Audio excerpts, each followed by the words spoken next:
Saúde a igreja, com a graça e a paz, nosso Senhor. Quero convidá-los a abrir suas Bíblias lá no livro dos Salmos, como temos lido até aqui. Salmos 78, nós vamos fazer a leitura do verso 1 até o verso 7. Um salmo bastante extenso. Nós vamos explorá-lo, aprofundar no texto, mas a leitura faremos do verso 1 até o verso 7 do Salmo 78. Eu vou precisar da atenção de vocês, porque quando eu preparei a mensagem, eu coloquei a mensagem para mim aqui na NAA, e eu sei que a maioria de vocês está com a Bíblia na tradução ARA, e depois foi que eu me atentei que estava na NAA, quando eu pus no texto. Então vocês podem acompanhar na Bíblia de vocês, vai estar um pouquinho diferente a tradução, mas o sentido vai ficar muito claro quando vocês estiverem lendo comigo. Diz assim a palavra do Senhor: meu povo, escuta a minha lei. Dê ouvidos às palavras da minha boca, verso 1, verso 2 agora. Abrirei os meus lábios para proferir parábolas e publicarei enigmas dos tempos antigos. O que ouvimos e aprendemos, o que os nossos pais nos contaram. Não encobriremos a seus filhos, contaremos à geração vindoura os louvores do Senhor e o seu poder. E as maravilhas que fez. Ele estabeleceu um testemunho em Jacó, instituiu uma lei em Israel e ordenou aos nossos pais que os transmitissem a seus filhos, a fim de que a nova geração os conhecesse. E os filhos que ainda hão de nascer se levantassem, por sua vez, os contassem aos seus descendentes, para que pusessem sua confiança em Deus e não se esquecessem dos feitos de Deus, mas lhe observassem os mandamentos. Diz assim a palavra do Senhor. Nós vamos convidar as crianças, acho que a partir de 3 anos, elas terão um tempo também de aprender da palavra do Senhor e de reunir-se em torno da palavra. Elas podem vir à frente. E nós vamos orar com elas, por elas, para que Deus nos dê da sua misericórdia e também possa afirmar os seus coraçõezinhos da palavra do Senhor. Hoje nós não teremos o berçário, mas se você precisar fazer uso do espaço, ele está à disposição da igreja, tá bom? Vamos orar? Pai bendito, todo-poderoso Deus, louvado seja o teu santo nome, Pai, porque tu és bom. Tu és bom e tem conduzido a história, como nós assim temos aprendido do Senhor, para firmar em nossos corações, para fazer a Tua palavra chegar até os nossos corações. Ó Pai, faz-nos uma igreja que progride em santidade diante do Senhor, que busca a face do Deus de Jacó, o Deus de Israel, que conduziu um povo a guardar a sua aliança, que nós sejamos esse povo que continua a guardar e a perseverar na Tua aliança, Senhor. Fala aos nossos corações, Pai, e que as palavras dos meus lábios, o meditar do meu coração, do coração da Tua igreja, sejam agradáveis na Tua presença. Tu és a nossa rocha, Tu és a nossa fortaleza. Preciosidade é para a Tua igreja poder descansar no Senhor, ter no Senhor um socorro sempre perto, um Deus presente, um Deus soberano. Te louvamos por tudo em nome de Jesus. Amém. Meus irmãos, que bom poder ver a igreja voltando a se ajuntar, talvez retornando aos poucos os períodos de férias e voltando a se reunir em torno da palavra do Senhor. É um privilégio que nós temos, ter um lugar para celebrar o nome de Deus, para adorar ao Deus vivo e verdadeiro. Triste é quando nós percebemos que as famílias passam a trocar muito facilmente o culto dominical, a reunião congregacional, com outros compromissos e entretenimentos, com jogos, com festas de aniversário, que sacrificam sua energia nos sábados e estão cansados demais para vir à igreja no domingo. Triste poder ver que muitas vezes o nosso compromisso com o Senhor tem sido frágil e muitas vezes ainda temos muita prontidão para cumprir horários durante a semana e tão pouca prontidão para cumprir horário de reunião do culto que viemos aqui prestar ao Senhor, servindo ao Senhor. Esse não é um culto do púlpito para a plateia, esse é um culto que nós oferecemos a Deus, ele é congregacional. Todos nós estamos aqui servindo ao Senhor no culto. isso que estamos ensinando para a igreja e para os nossos filhos, o que o nosso compromisso reflete aquilo que eles vão aprender de nós. Se nós falharmos nisso, se nós ensinarmos a eles que é importante não faltar à escola, não faltar às festinhas de aniversário, importante estudar para as provas, é importante ter espaço na agenda para a diversão, para as comemorações, e o que restar de tempo e de energia dedicarmos à igreja, não podemos reclamar depois de jovens, adolescentes ou formando adultos tão frágeis em seu compromisso com o Senhor. Se essa é a realidade de muitos lares que têm negligenciado o culto congregacional, não deve ser a realidade dessa igreja, que tem sido exortada na palavra do Senhor, a aprender do Senhor, o quanto é prazeroso, o quanto é importante, o quanto é fundamental que estejamos aqui com o Senhor no culto. E se ainda assim estivermos falhando no culto congregacional, isso talvez seja um reflexo da falha que nós temos em perseverar ou em praticar o culto doméstico.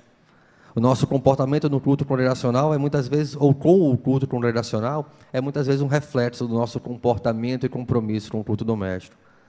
Se nós não estamos prontos para abrir a palavra em nossos lares, como estaremos prontos para abrir a palavra aqui na igreja? Como estaremos prontos para ensinar que devemos abrir a palavra na igreja? E não é fácil fazer culto doméstico.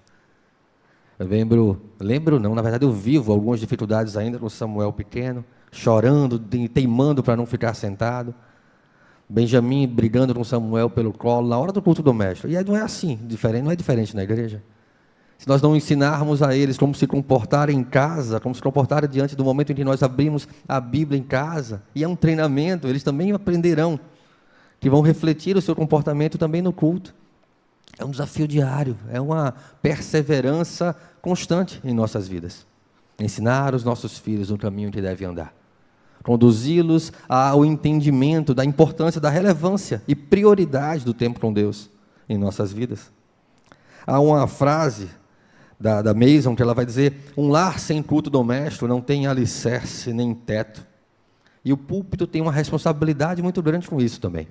Porque nós temos um enorme compromisso com a palavra do Senhor de formar na igreja pastores de famílias. Como nós precisamos, como nós carecemos de famílias fortes na igreja. Uma igreja é tão forte quanto as famílias que a compõem, que congregam nela. E nós precisamos formar cada vez mais pastores de famílias. Há uma razão para que a Igreja de Cristo seja uma formadora de pastores de famílias. É porque os pais são os primeiros responsáveis pelo discipulado de seus filhos. Os pais são os primeiros responsáveis por fazer chegar a palavra do Senhor aos seus filhos. Se falharmos nisso, vamos estar terceirizando a pregação do Evangelho. E depois querendo que nossos filhos tenham compromisso, depois querendo que nossos filhos estejam firmados, quando muitas vezes essa não é uma atitude que partiu da nossa responsabilidade para com Deus. Então, o Salmo 78, ele é um salmo longo, um salmo significativo, ele vai abordar a história da relação de Deus com o seu povo, de como o Senhor conduziu a história, de como o Senhor conduziu a viva esperança que passou do coração de pais para filhos, de geração em geração. O salmista ele escreve sobre algo que ele conhecia, e que ele conhecia porque ele foi ensinado, ele conhecia porque foi passado para ele, geração passada para uma nova geração, lições que podem ser aprendidas com a igreja. Eu quero chamar a atenção para 2 versos especiais desse salmo na reflexão dessa manhã. Primeiro, o verso 4. O verso 4 do texto, ele nos chama à ação.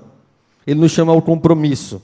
Diz assim a palavra do Senhor: não o encobriremos a seus filhos, contaremos à vindoura geração os louvores do Senhor e o seu poder e as maravilhas que fez. Olha o compromisso, olha, não o encobriremos. Não deixaremos que as nossas crianças deixem de ouvir, deixem de aprender, deixem de conhecer aquilo que Deus tem feito ao longo da história. O culto doméstico queria trazer essa reflexão, aplicando a prática, a necessidade da prática, do convívio da família em torno da palavra do Senhor. Ele deve ser um feito, uma ação regular na vida do crente, na vida da igreja. Ele serve não só para a integração da família, mas principalmente para o crescimento espiritual, para o amadurecimento espiritual de cada um de seus membros. Deuteronômio 6, versos 1 e 2, vai dizer: são esses os mandamentos, os estatutos e os juízos do Senhor, seu Deus.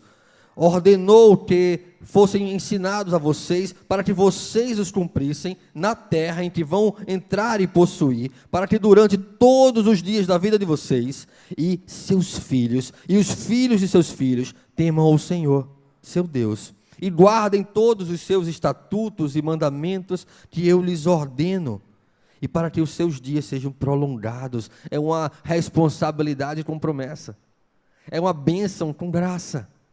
Olha só, vocês têm uma responsabilidade, uma ação de apreender em seus corações a palavra do Senhor, de cultivar em seus lares a palavra do Senhor, de ensinar a seus filhos, aos filhos de seus filhos, para que a sua geração seja prolongada diante do Senhor, para que o Senhor possa derramar graça sobre graça, numa perspectiva sensível à família, de perceber, de conhecer a boa mão do Senhor a conduzir os seus passos, a moldar e formar e forjar o seu coração. Não é a diretoria da UPA, do ponto 5, não é o pastor da igreja, o ministério de jovens, não são os programas de berçário, o departamento infantil, não são os cultos de oração ou o PG, os primeiros responsáveis são os pais.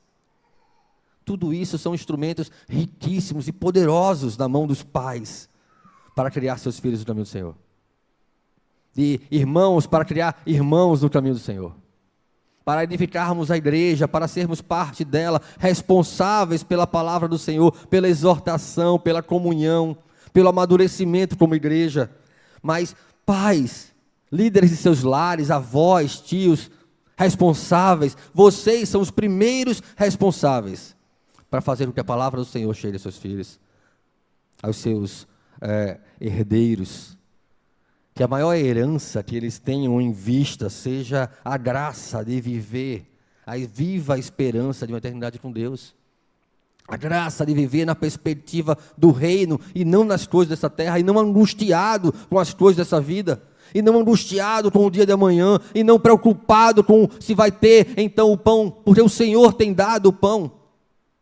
O salmista vai dizer: olha, aos seus o Senhor dá enquanto dormem, porque Deus está cuidando de nós em todo o tempo, provendo as nossas necessidades, nos dando emprego, nos dando sustento, nos dando abrigo, casa, nos dando a igreja para congregar, para aprender, para nos reunir e então amadurecermos diante do Senhor. Há muitas famílias espalhadas no campo de batalha dos seus lares arruinados, diz Balkan, falando sobre a perspectiva e a necessidade de pastores de famílias. Ele vai dizer que a Bíblia nos ensina, através de homens que assumiram o papel de pastorear suas famílias, homens que resolveram fazer da sua casa a casa de Deus. E então ele escreve: a responsabilidade de um homem para com seus filhos, assim como para com Deus, o compromete a fazer da sua casa uma Betel. Se não for uma Betel, diz Balkan, será um lugar de habitação de espíritos malignos. Semelhantemente a ele, Rod, um importante teólogo, grandes livros tem escrito para a edificação da igreja, ele vai dizer, ele vai reforçar essa mesma ideia da importância da família na sociedade, na igreja, e ele então escreve: a qualidade da igreja e do Estado depende da qualidade da família. Se a religião desaparece da família, ela não poderá resistir em nenhum outro lugar. Meus irmãos, famílias da igreja presbiteriana Encruzilhada, como nós precisamos nos fortalecer na palavra, para que os nossos lares qualifiquem a nossa comunhão, qualifiquem a nossa igreja, qualifiquem a nossa cidade, o nosso bairro, porque quando nós somos redimidos pela palavra, nós então somos conduzidos a redimir o mundo à nossa volta, a cuidar segundo a palavra do Senhor, a proteger e cuidar, como assim o Senhor nos ordenou que fizéssemos. Mas essa exortação tanto quanto a reflexão da nossa vida presente, é um caminho para instrução de líderes de lares que devem pastorear os seus lares, que devem assumir o compromisso com ousadia, com perseverança, de conduzir as suas famílias a Deus. E onde vamos aprender isso? Nas Escrituras. Sim, com todo o suporte da igreja, sim, com todos os ministérios da igreja, mas a partir das Escrituras. A partir do poder da palavra do Senhor, como também Moisés escreve no Deuteronômio, nos versos 6 e 7 do capítulo 6, essas palavras que hoje lhe ordeno estarão no seu coração. Você as inculcará a seus filhos, e delas falará quando estiver sentado à sua casa, andando pelo caminho, ao deitar-se e ao levantar-se. Meus irmãos, a palavra de Deus em nossos corações, ela se torna algo presente na nossa rotina. Quando nós guardamos a palavra do Senhor em nossos corações, e essa é a ação primeira, ela se torna presente em nossas conversas. Nós falamos sobre a palavra do Senhor quando estamos reunidos à mesa, nós falamos sobre a palavra do Senhor quando estamos sentados no sofá, nós falamos sobre a palavra do Senhor quando estamos no carro, porque ela está no nosso coração, e ela é motivo da nossa alegria. Mas se ela não está no nosso coração, se ela não é motivo da nossa alegria, se ela talvez é algo reflexo da minha responsabilidade, do meu ativismo religioso, mas não está verdadeiramente, genuinamente no meu coração, dificilmente eu vou ter prazer de reunir a minha família em torno da palavra em casa. E aí dificilmente eu vou ter prazer de servir ao Senhor continuamente, crescer diante do Senhor progressivamente, diante daquilo que o Senhor tem nos mostrado. Temos aqui 50 dias de oração pela família, é um bom começo. Quem sabe você adota essa prática, orar pela família, pegar o livro e meditar, mensagem após mensagem, depois de 50 dias, mas e depois? Aí volta para o início, primeiro capítulo de novo, mais 50 dias. Até que isso vire rotina, até que isso se torne prática diária, orar pela família, entender a importância de colocar a nossa família aos pés de Cristo, e colocar o nosso coração submisso ao Senhor, responsável para com Deus e para com o nosso lar. A palavra de Deus está cheia de lares preenchidos pela oração, pela busca de uma santidade, cheia de homens e mulheres que diante de Deus, decidiram conduzir suas casas ao Senhor, mas também está cheia de exemplos de lares arruinados, quando isso foi negligenciado. Nós encontramos modelos da palavra do Senhor, do que fazer e do que não fazer. Nós precisamos abri-la, ler com profundidade, não como turistas, passando ali, vamos fazer uma leitura panorâmica do livro. Não, vamos ler com profundidade. Vamos se debruçar, versículo sobre versículo. Vamos aprofundar a leitura como exploradores, como aqueles que buscam o tesouro escondido ali, revelado ao Senhor, mas talvez ainda escondido de nossos olhares desatentos.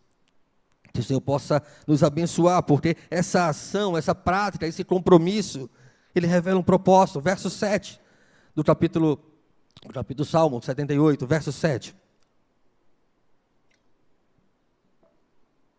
Diz o salmista: para que pusessem em Deus a sua confiança, e não se esquecessem dos seus feitos, mas lhe observassem os mandamentos.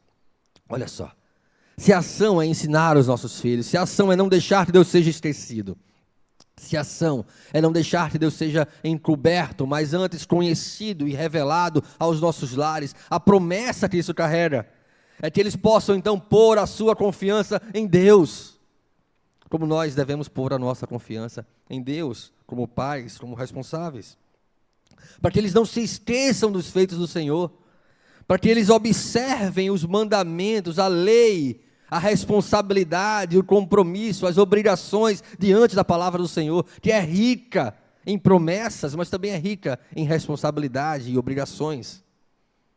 Então, nós também precisamos nos debruçar nisso. Adão tinha a responsabilidade de cultivar e guardar, foi-lhe dada pelo próprio Deus quando criou o Éden, de governar e subjugar a terra, para que o Éden se expandisse na terra, para que a terra se tornasse semelhante ao Éden, um lugar onde Deus é conhecido e cultuado.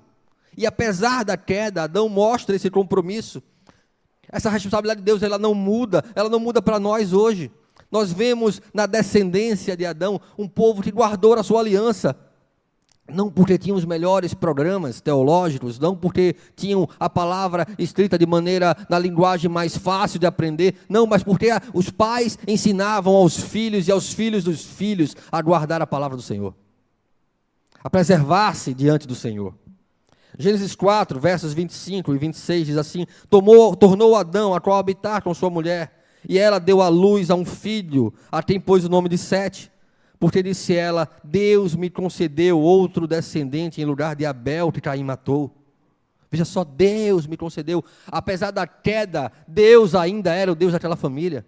E ele se alegrava no Senhor, diante das promessas, das bênçãos do Senhor. E o verso 26 vai dizer: a Sete nasceu-lhe também um filho, ao qual pôs o nome de Enos. Daí se começou a invocar o nome do Senhor. Percebam, Enos não aprendeu do nada: vou começar a adorar a Deus. Não, ele aprendeu a cultuar no seu lar. Abel ofereceu sacrifício ao Deus de seus pais. E assim que se ensina de geração após geração a importância de nos debruçarmos diante da palavra do Senhor, de termos responsabilidade com a palavra do Senhor, de termos compromisso de buscar sabedoria, não no conhecimento do mundo, mas antes naquele conhecimento que cobre todo o conhecimento do mundo, na lei e na palavra de Deus, do Deus vivo. Não um conhecimento que perecerá, com esse mundo que perecerá, mas um conhecimento que nos conduz à eternidade, para o qual nós fomos chamados, para o qual nós fomos separados, quando fomos transportados do império das trevas, para o reino do Filho do seu amor. É com isso que nós devemos ter compromisso. Esse é o maior tesouro que nós podemos deixar de herança para a próxima geração. Esse é a maior verdade sobre a qual eles devem fundamentar as suas vidas. Não é na sua segurança financeira, não é no status que possam alcançar, na carreira progressiva que possam ter diante dos homens, mas do quanto estão progredindo diante do Senhor, do quanto estão se moldando aos olhos de Cristo Jesus, do quanto estão de glória em glória sendo aperfeiçoados, sendo transformados, até aquele dia prometido nas Escrituras, que contemplaremos a imagem de Cristo como que por espelho. Tamanha é a progressão da nossa santidade, pelo poder do Senhor, pelo poder do Evangelho. De onde Enos aprendeu que deveria confiar em Deus? De seus pais, seus líderes, pastores de famílias, de sua família. Uma geração que ensina a outra geração a espalhar a imagem de Deus, através de pais que discipulam seus filhos. Isso é desafiador para mim e para vocês, eu tenho certeza também. Termos a responsabilidade, a dedicação, o tempo, o interesse. Paulo, ele reconhece isso na vida de Timóteo. Em 2 Timóteo, no capítulo 1, versos 3 e 5, Paulo vai dar graça. Ele vai dizer: dou graça a Deus, a quem desde os meus antepassados sirvo com consciência pura, porque sem cessar me lembro de ti, se referindo a Timóteo, nas minhas orações, noite e dia, lembrando das tuas lágrimas. Estou ansioso por ver-te, para que transborde de alegria pela recordação que guardo da tua fé, sem fingimento, a mesma que primeiramente habitou na tua avó Lóide e na tua mãe Eunice, e estou certo que também em ti. Famílias que crescem diante do Senhor, que passam o conhecimento do Senhor, que ensinam seus filhos no caminho do Senhor.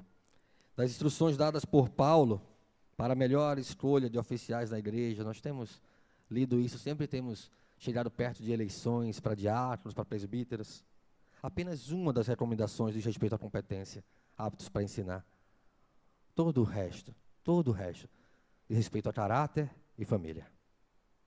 Nós precisamos ser crentes comprometidos, até o nosso caráter ser forjado diante do Senhor, ser moldado por Cristo. Até as nossas famílias serem transformadas por esse caráter transformador. O Salmo 78, ele vai destacar a transmissão da fé, não apenas como uma tarefa, mas como uma responsabilidade vital. Disso depende a confiança de nossos filhos, isso depende da nossa própria confiança. Ela vai moldar a nossa identidade espiritual, ela vai moldar a identidade espiritual das gerações vindouras. E existem algumas aplicações, que eu gostaria de deixar pelo menos 3 com a igreja, deste compromisso diante da palavra do Senhor, exposta no Salmo 78. A ação trazida no verso 4, a promessa trazida no verso 7. A primeira delas diz respeito a um compromisso com uma transmissão intencional da fé. Ensinar para que eles aprendam, ensinar com a intenção deles aprenderem, não para cumprir um horário, não para cumprir uma rotina, mas com a intenção de que eles aprendam a palavra do Senhor, que eles compreendam o que está sendo lido. Devemos ser intencionais ao transmitir essa fé. Isso envolve não apenas contar as histórias bíblicas, mas aplicá-las, explicá-las com profundidade. Mas se isso não estiver guardado em nosso coração, como estará na nossa boca? Como estará aos ouvidos dos nossos filhos? Depois, em segundo lugar, nós precisamos aplicar nosso testemunho espiritual, nosso testemunho pessoal. Como Deus aplicou isso em nossas vidas. Como pais, somos encorajados a compartilhar a nossa própria confiança. Sabemos que Deus nos dá o pão de cada dia, não nos aperreamos no dia de amanhã. Sabemos que o Senhor nos guarda e nos protege. Por mais que venham as preocupações, isso não nos deixa paralisados diante da vida. Porque o Senhor transforma a nossa ansiedade numa paz que excede todo o entendimento, que guarda o nosso coração e a nossa mente, como Paulo escreve aos Filipenses. Isso não apenas torna a fé tangível aos nossos filhos, mas também demonstra como Deus está ativo na nossa vida cotidiana. Como nós expressamos Deus naquilo que falamos, naquilo que vivemos. Terceiro lugar, que esse testemunho intencional de fé que nós estamos passando, transmitindo, dando exemplo em nossas próprias vidas, em nossas próprias preocupações e rotina, ele seja uma prática de obediência à lei do Senhor. Que eles possam ver em nós, líderes, pastores de famílias, que compreendem e são obedientes à lei do Senhor. Pais são modelos de obediência à lei. Os primeiros modelos. Compromissos frágeis de pais com a palavra do Senhor vão ser refletidos muitas vezes. Claro que isso não é um padrão, claro que isso não é uma coisa estanque, mas muitas vezes a nossa falta de compromisso vai se refletir na falta de compromisso dos nossos filhos. Isso inclui demonstrar amor pela palavra de Deus. Os filhos, eles aprendem, não apenas ouvindo, mas eles aprendem muito observando. Como nós dedicamos tempo ao Senhor. Como nós nos comprometemos com o Senhor. Como as coisas da igreja são importantes para nós. Eles vão aprender sobre isso. Se a gente chega em casa todo dia, falando mal do irmão, falando mal do culto, da igreja, disso, daquilo, sabe, nossos filhos não vão querer ir para esse lugar. Não é prazeroso, não é gostoso ir para esse lugar. Papai e mamãe só falam mal. Vovô só fala mal. Tio fulano só fala mal da igreja, por que eu vou querer estar lá? Nós não podemos deixar de amar aquilo que Cristo ama. Cristo ama a igreja. Ele morreu por ela. É esse amor que precisamos transmitir em nossas vidas. Os pais que vivem de acordo com os princípios de fé, do compromisso que assumiram com o Senhor, eles inspiram confiança de que esse é um caminho seguro para os seus filhos. Eles inspiram amor também dos seus filhos para o caminho que escolheram diante do Senhor. Estabelecem um exemplo a ser seguido. Então, meus irmãos, o que nós podemos apreender em nossas orações para aplicar em nossas vidas? Tenhamos intenção de ensinar a fé que queremos aos nossos filhos. Façamos isso mostrando em nossas vidas como Deus tem cuidado de nós, nos tem dado o pão pela provisão do trabalho, pelo cuidado do Senhor, tem tratado das nossas feridas, mas mais do que isso, vivamos em obediência. Sigamos formados e moldados pela renovação da nossa mente, confiantes de que a boa vontade do Senhor, ela é perfeita e agradável. Talvez se nós praticarmos essas 3 ações, nós possamos desfrutar da promessa de ter filhos que confiam no Senhor, que vivem a seguir o Deus vivo e verdadeiro. Talvez ao seguir essas aplicações, os pais possam contribuir para a construção de uma fé sólida, que não pode ser levada por qualquer vento de doutrina ou ambientação de igreja. Cristo precisa ser atraente para os nossos filhos. Não adianta pintarmos até as paredes de preto, botarmos jogo de luz, fazermos um show pirotécnico. Se Cristo não for atraente aos nossos filhos, nada será. Não é moldando a igreja ao mundo que vamos tornar a igreja atraente aos jovens, mas é a palavra do Senhor fazendo sentido em seus corações. É um passo importante que nós precisamos dar. na nossa própria formação como pastores de famílias. E esse é um compromisso que nós precisamos assumir como igreja, eu e vocês, para que nós tenhamos uma igreja mais firme, mais sólida, mais convicta, mais temente ao Senhor. Que possamos assumir essa responsabilidade com temor e tremor, sabendo que não temos condições em nós mesmos. Mas a graça do Senhor nos capacita. A graça do Senhor nos sustenta. A graça do Senhor é a única que pode fazer diferença em nossas vidas e na vida de nossas famílias. Louvado seja o nome do Senhor.